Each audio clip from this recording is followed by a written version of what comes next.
Hello, good evening. Sa pangalan po ng dakilang Panginoong Jesucristo, isang mapagpalang gabi po sa bawat isa. Napakaganda po ng araw. Kung babasahin po natin, madali lang siyang intindihin, pero napakalawak po ng sakop. Sabi sa unang aralin, sa sulat ng Apostol Santiago, Kapitulo 1, versikulo 19 hanggang 27. Sabi po ganito, nalalaman ninyo ito, minamahal kong mga kapatid. Dito po, sa una pa lang, hanggang period, ano po ba talaga ang nalalaman natin? Marami siguro kung ito'y ginagawa na natin, ina-apply sa ating sarili, pwede natin sabihin na alam na natin. Pero kung hindi pa natin ina-apply, pwede natin sabihin na hindi pa natin alam. Ano po ba ito? Sabi dito, ngunit, magmaliksi ang bawat tao sa pakikinig, magmakupat sa pananalita, magmakupat sa pagdadali. Kumbaga po, sa pagiging isang tao, okay lang ang magkusyoso, maliksi tayo makinig. Pero, yung pagsasalita, dito tayo tinuturuan na magmakupat. Ibig sabihin, tinuturuan tayong maging kalmado na umiwas, na mag-react agad, na nabilisan, kundi kinakailangan pag-isipan muna dahil baka ipagkasala natin yung maibubulalas ng ating bibig. Maliksi tayo tumanggap, pero yung pagbibitaw sa pamamagitan ng bibig, doon tayo tinuturuan na mag-control. Kasi kung halimbawa, dalawang tao nag-uusap, may sinabi yung isa, maliksi yung pakikinig natin, pero mas maliksi naman yung pagsagot natin, ang kahahantungan niyan, mag-aaway, papunta sa galit. Kaya po, ang sinasabi dito, yung pakikinig, pwede tayong magsikap na maliksi, kumbaga mas madali natin maunawaan, pero sa pag-a-apply na yung isasagot natin, i-reply natin doon sa ating napakinggan, dapat meron ng control.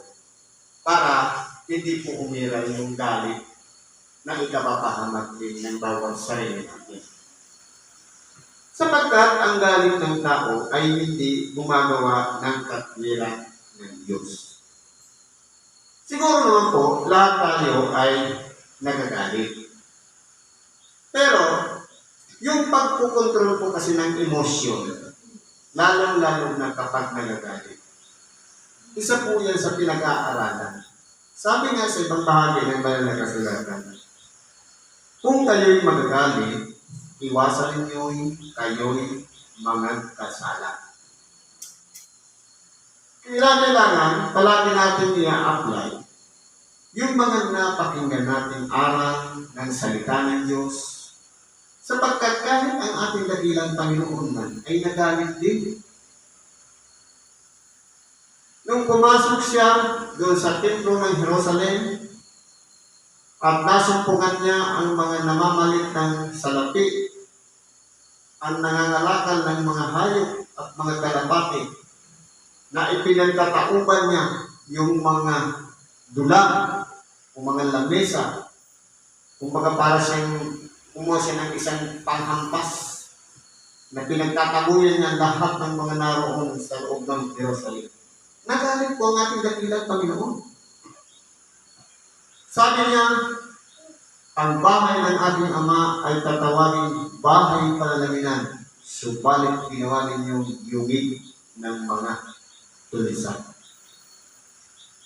Naku, isasama rin natin yung sinabi ng ating dakilang Panginoon. Tayo yung templo ng Diyos na buhay, nananahan sa atin ang Espiritu Santo, dapat tatawagin tayong bahay panalangin na walang iba ang ginagawa natin, palaging kumonek sa Diyos sa pamamagitan ng ating mga tagsamot dalangin.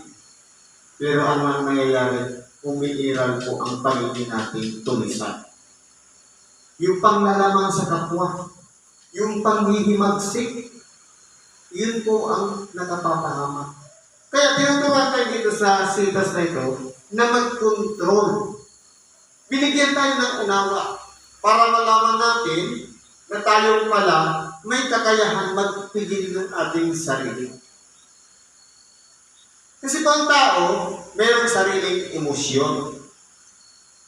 Yung luto na, o kaya nahubog na ng pakikinig ng salita ng Diyos, ang emosyon po na yan, natututunan natin kontrolin.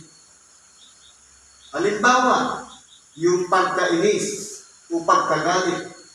Sa halip na mainis ka sa iyong kapwa dahil sa kanyang sinabi na nasaktan ka, ang gagawin mo kung naghahari ang kapangyarihan ng Espiritu Santo.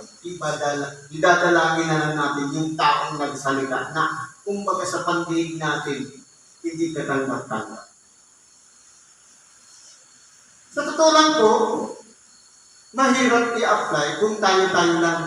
Sarili natin, kakayanan, iaasa natin, na kontrolin ang ating sarili, hindi po natin kaya. Kaya kailangan natin ang kapangyarihan ng Espiritu Santo.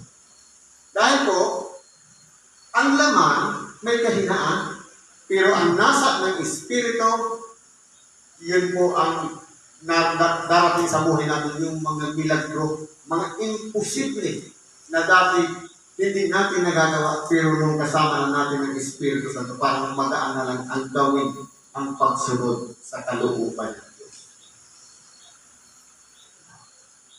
Sabi dito, kaya ihiwalay ninyo ang lahat ng karunihan at ang pag-apaw ng kasamaan. Kumbaga, kinakailangan mayroong division na dapat mula nung tayo tinawag ng Diyos, binago na, dapat ihiwalay na natin yung mga gawang masama na hindi na natin ilalagay nung kasama na natin ang kapangyarihan ng Espiritu sa ating buhay. Application po. Sabi nito, at tanggapin ninyo na may kaamuan ang salitang itinanim na makapagliligtas ng inyong mga kaluluwa. Yung mga nakatayo dito sa unahan, tagapangaral ng ibanghelista, guro, pare na, kung ano man ang katungkulan na nagdadala ng mabuting balita. Sila po ang mga nagtatanim, naghahasik ng tinapay ng buhay at tayo naman po ang pagkatanggap. Sabi nito, tanggapin ninyo ng may kaamuan. Ano man ang kalagayan ng pagkakabigkas, ano man ang katauhan ng pagmumukha ng nagsasalita, hindi po yan problema, kundi kung ano yung mensahe ng salitang itinanim, tanggapin po natin may kaamuan na walang iba. Isusuko natin ang ating sarili sapagkat kung tayo po ay natapat sa isang lupa na hindi, halimbawa, itinanim yung punla na yan, ubinhi na tinatawag na salita ng Diyos, kinakailangan po yun magkaroon ng ugat dahil sa init o alat ng pagtanggap natin ng aral.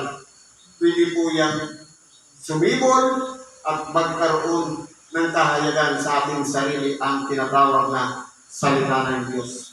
Pwede po yan magbunga ng mga mabubuting bagay.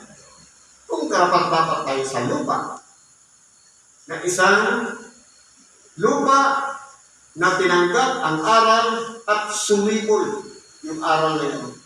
Ito po yung binhi na tinatawag na salita ng Diyos. Na ang pakinabang po nito, ito ang magbibigay sa atin ng kaligtasan ng ating nag-iisang kaluluwa. Kumbaga, masisecure yung ating kaluluwa kailangan sa pagtanggap ng aral ng salita ng Diyos na kung sikap natin, halimbawa ngayon, andito tayo nagsasakripisyo.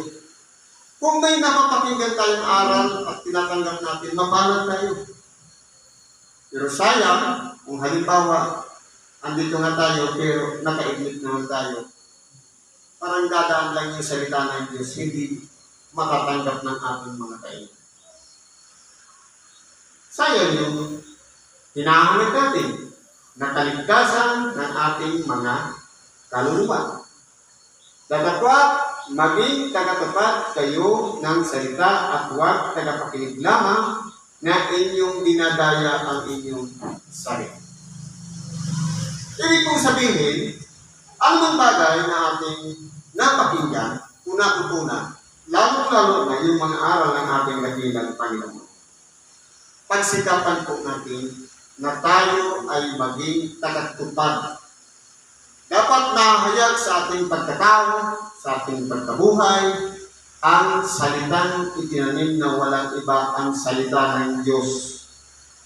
Sapagkat kung halimbawa, tagapakinig lang, walang nangyayaring pagbabago sa ating sarili. Sabi nga, dinadaya natin ang ating sarili. Para ano pa't nakinig ka ng ibang video? Para ano pa't nagsimba tayo? Para ano pa't iniwan natin ang ating tahanan, na dito tayo nagpupuyak, kung hanggang sa pandinig lang. Pero kinabukasan, nakalimutan na natin yung aral, hindi natin na-i-apply sa ating pang-araw-araw na pamumuhay. Kaya ang application, kung pag-a-apply nito sa ating pagkabuhay, ito na yung tinatawag na pagtupad sa ating napakinggang aral. Sabi dito, sapagkat kung ang sinuman ay tagapakinig ng salita at hindi tagatupad ay katulad ng isang tao na tinitingnan ng kanyang talagang mukha sa salamin. Sapagkat pinamasdan niya ang kanyang sarili at siya'y umaalis at pagdakay kaniyang nalilimutan kung ano siya. May halimbawa po. Na kung halimbawa, tayo, tagapakinig niya ng salita, pero walang application sa ating pang-araw-araw na pakikibaka sa buhay. Para lang tayong tao na humarap sa salamin, siniguro natin na ang ayos ng ating buhok, yung mga kolorete sa mukha, pero pagtalikod, libot na. Dahil po, na-ignore yung salita ng Diyos, na baliwala. Kumbaga, hindi natin napagtuunan ng pansin na dapat sana yung aral natin na pakinggan, merong kasunod yun na application. Na dapat isinasabuhay ang tinatawag na salita ng Diyos. Ngunit, ang nagsisiyasat ng sakdal na kautusan, paano po tayo magsisiyasat ng sakdal na kautusan? Ibig sabihin, hahanapin din natin yung mga bagay na makapagsasakdal sa ating sarili. Hindi yung mga kautusan noon, kundi yung kautusan ng pananampalataya, yung kautusan ng pag-ibig. Ito po yung magpapasakdal sa atin. Kaya kung halimbawa, marunong tayong makinig ng Ebanghelyo, pero napakinggan lang sabi, ibigin mo ang iyong kapwa katulad ng iyong sarili. Kung babalik pa rin mo, ibigin mo ang iyong sarili upang maibig mo naman ang iyong kapwa. Sampol, kinakailangan natin unang i-apply sa ating sarili. Paano mo sasabihin sa iyong kapwa, maligo ka kung hindi ka naliligo? Paano mo sasabihin, kumain ka ng tama sa oras kung nagpapalipas tayo ng gutom? Paano natin sasabihin sa ating kapwa, uminom ka ng 8 basong tubig kung tayo naman kulang sa iniinom na tubig? Ibig sabihin, unahin muna natin ang ating sarili. Sasabihin natin, mag-ingat ka sa iyong paglalakbay, kung tayo naman, sa pagmamaneho na lang, walang disiplina, magiging useless. Kaya po, para matutunan natin yung mga sakdal na kautusan, kailangan natin ang pag-aralan muna ang ating sarili kung tayo ay nakasusunod sa kalooban ng Diyos. Ito yung aral na kinakailangan isinasarawa natin, hindi lang pinapakinggan, kundi pinagninilayan at sinisikap na ito ay maisagawa natin sa ating pang-araw-araw na pamumuhay. Halimbawa, ano ang topic ngayon? Tungkol sa pagtagalit, tungkol sa pagtitimpi o pagpipigil. Ngayon, kung halimbawa, na-encounter natin kinabukasan at may gumawa sa atin ng hindi mabuti, dapat marunong na tayo mag-control. Ito na yung application na kung saan pinipigilan na natin ang ating sarili upang hindi makagawa ng masama sa kapwa. Sa halip na umiral din ang galit, ipapanalangin na lang natin yung taong nagsalita ng masama sa atin. Doon natin malalaman na bukas na yung isipan natin. Marunong na tayong magtimpi, marunong na tayong umunawa, tinuturuan tayong magpahinuhod, kung mapagpasensya na tayo sa ating kapwa. Kasi po, kung titignan mo, halimbawa, minura ka ng iyong kapwa. Sa pag-aanalisa, ikaw na walang ginagawa at siya nagmura, siya lang ang masama. Ngayon, hindi ka nagpigil, umiral agad sumiklab yung galit, nakapagmura ka rin. Magiging dalawa na yung masama. Ngayon, titingnan natin, nasaan yung pag-apply ng aral ng salita ng Diyos. Kung hindi tayo nakapagpigil, mababaliwala po. Kaya kinakailangan aaralin para natin na pinag-iisipan ng buong sikap bago isinasagawa ang anumang bagay sapagkat baka ikapahamak yan ng nag-iisa natin kaluluwa. Dito po kaya yung tinuturuan ng ating dakilang Panginoon. Sabi nito, ang kautusan ng kalayaan ay nananatiling gayon na hindi tagapakinig na lumilimot kundi tagatupad na gumagawa ay pagpapalain ang taong ito sa kanyang ginagawa. Kaya po, yung kautusan ng kalayaan, pwede sabihin nga, malaya natin gawin ang pwede natin gawin. Pero kinakailangan may limitasyon. Sapagkat, yung kalayaan na yan, minsan naaabuso. Minsan nagiging dahilan pa natin at nagagamit natin para ipasok ang isang bagay na hindi mabuti sa ating buhay. Kaya po, sa bagay na ito, kinakailangan natin hindi lang tagapakinig na lumilimot, kundi tagapakinig na matandain.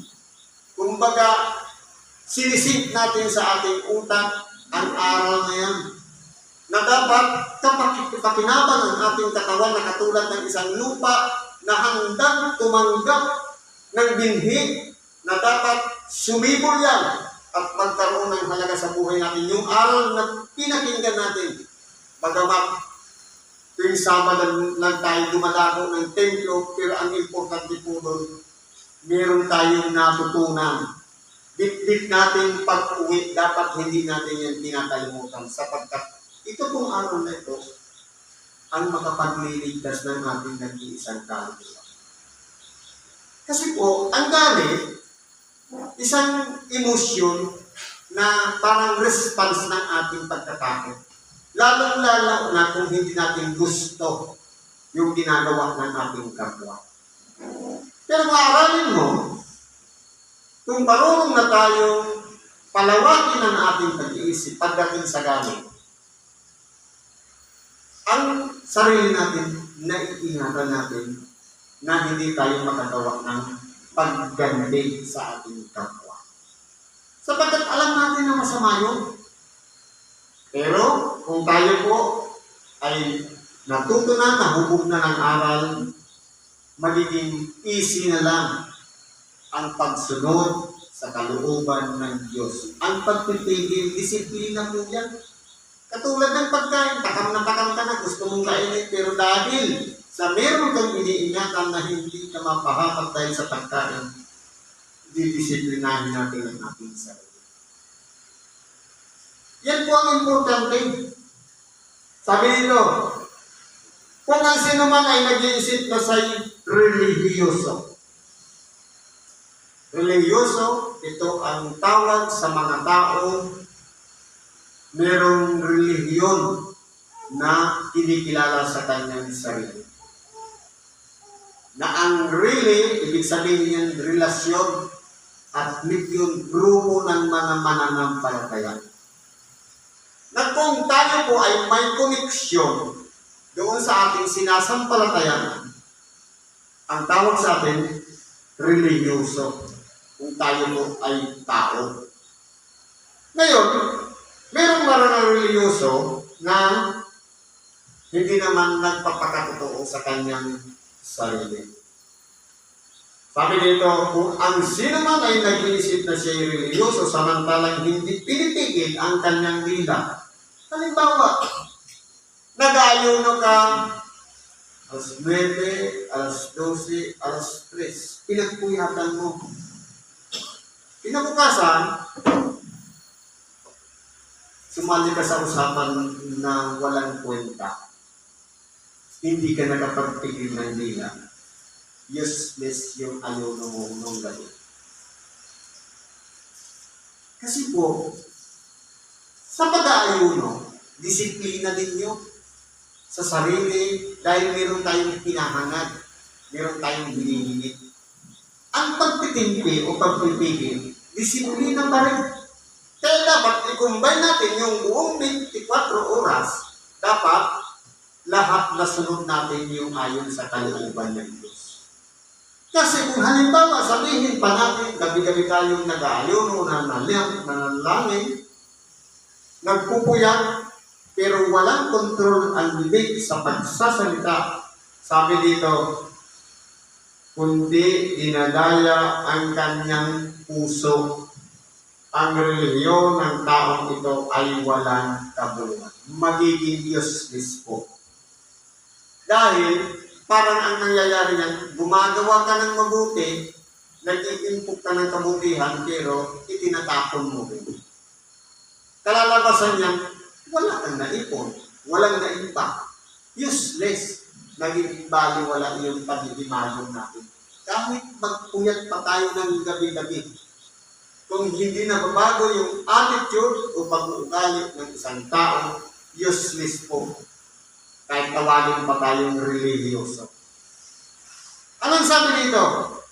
Sa panghuli, ang dalisay na relihiyon o pure at walang lugis sa harapan ng ating Diyos at Ama ay ito.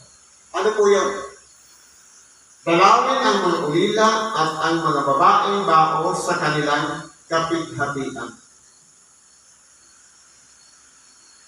Sa paningin ng Diyos, ang dalisay na reliyon sa harapan niya, yung dalawin yung mga ulila. Sino-sino po ba yung mga ulila? Walang iba, yung mga anak na walang kinikilalang ama o mga ina. At sabi pa, at ang mga babaeng baon.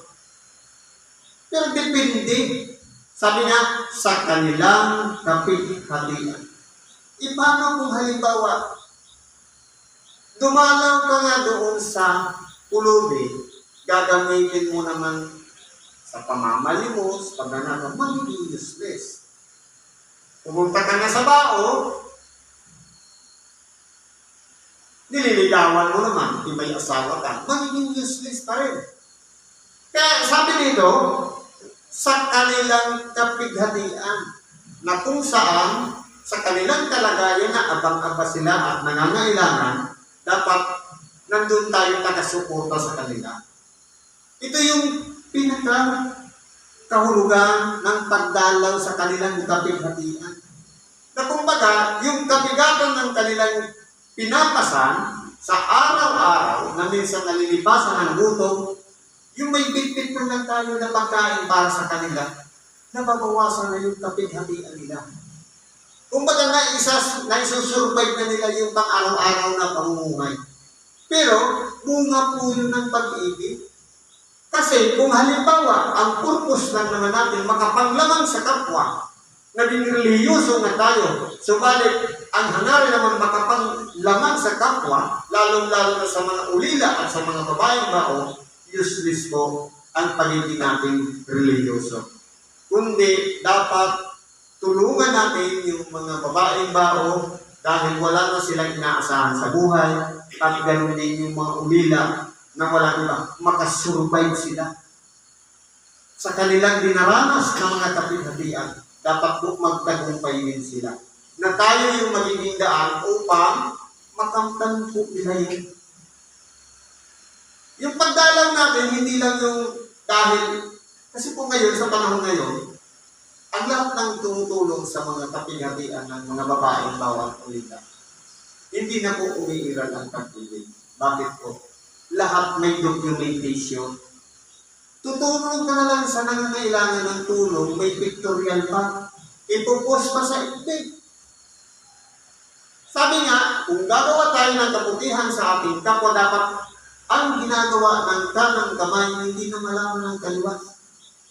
Dapat buong puso natin na walang iba ang nakarakitan ng lihim sa makatuwid bagay ang Diyos ang gaganti sa atin sa tamang panahon sa kanyang pagbabalik. Pero kung natanggap natin yung reward, dahil na-post na sa Facebook, walang na. Useless na. Kasi yan na po ang puso. Yan na yung click na yun. Tumulong ka na nga sa kapwa, may pictorial pa. Naka-upload pa. Ngayon, ano pang reward na tatanggapin natin? Wala na. Kaya, dito, sa pagdalaw sa mga babaeng bao at ulila sa kapithatian, dapat po yung mula sa puso na walang kamera, walang pagmamalaki. Yun po yung tunay na reliyon. At isa pa, at pag-ingatan na walang dungis ang kanyang sarili sa sanlibutan. Paano po natin gagawin na makaingat ang ating sarili na hindi madungisan ng sanlibutan? Napakarami po ang mga gawa ng kamalian ng sanlibutan. Sa katulad po ngayon, nilabo na tayo ng teknolohiya. Totoo, sabihin natin, ang isang cellphone, magandang bagay na regalo yan sa atin. Pero minsan nagiging abuso. Dahil pagka minsan, yung laro na lang, pati yung oras sa sarili na dapat sana itulog na nakapag-upo yan. Paano natin sasabihin na ingatan ang sarili na madungisan ng sanlibutan? Na yung mga bagay na walang kwenta, minsan na-absorb natin ng parang hindi natin naman malaman, unawaan, kinakain na pala yung oras natin.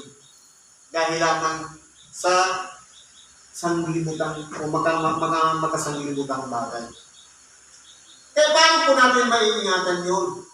Sa pamamagitan ng masusing pag-aaral na kinakailangan yung mga natututunan natin sa Ebanghelyo na pagdidisiplina sa sarili, dapat po inuunawa natin. Yan ba ay turo ng Diyos kung mula lang sa sanlibutan?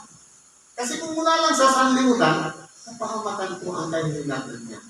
Pero kung iyan ang para sa pagkapakinabangan ng ating nag-iisang kaluluwa, yan po ay mula sa Diyos. Mapapakinabangan natin yan sa pang-araw-araw na pamumuhay. Kaya po, ang pag-iwas na hindi tayo mapahamak, hindi tayo madungisan ng sanlibutan ito. Kinakailangan natin dito ang tulong ng Espiritu Santo. Ipauunawa niya sa atin. Kung ito ba ay mapapakinabangan natin ng ating nag-iisang kaluluwa, o baka ito pa at ikapahamak ng isa natin kaluluwa. Dapat wawariin na uuriin natin sa ating mga sarili ang lahat ng mga pang-araw-araw na nangyayari sa ating buhay. Sapagkat ito natin malalaman at matututunan kung alin yung galing sa Diyos na magdudulot sa atin ng kabutihan o yung galing sa sanlibutan na papunta sa kapahamakan. Siguro po, hanggang dito na lang ang pagi natin sa oras nito. Salamat sa Diyos. At ano man ang ating kailangan, ilapit natin yan sa Kanya. Sa pangalan ni Kristo, salamat at magandang gabi po sa ating lahat.